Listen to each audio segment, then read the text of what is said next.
مہنگائی ہو رہی ہے، اس کی وجہ یہ کہ آپ کی کرنسی کی ویلیو گر رہی ہے. کرنسی 100 روپے کا جو نوٹ کی جو ویلیو پچھلے سال تھی وہ 50 روپے کے برابر بھی نہیں ہے.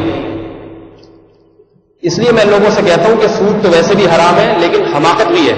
اپنا پیسہ بینک میں رکھ کے لوگ سمجھتے ہیں کہ ہم 4% نفع حاصل کر لیں گے. یہ نفع نہیں ہے. جتنے دنوں میں بینک آپ کو نفع دیتا ہے نا، کرنسی کی ویلیو اس سے زیادہ گر چکی ہوتی ہے.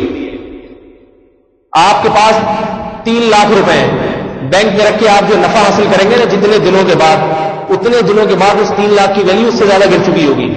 تو یہ نفع نہیں ہے، دنیا کا بھی نقصان ہے. مگر حماقت کا کوئی علاج نہیں ہے دنیا میں. میں کہتا ہوں 3 لاکھ روپے میں صرف سریا لے کے ڈال دو. کچھ لوگ مل کے پلاٹ میں سریا لے کے ڈال دیں، اس سریے کی ویلیو 1 سال کے بعد زیادہ ہوگی خام لوہے کی، اور بینک آپ کو اس سے کم نفع دے رہا ہوگا.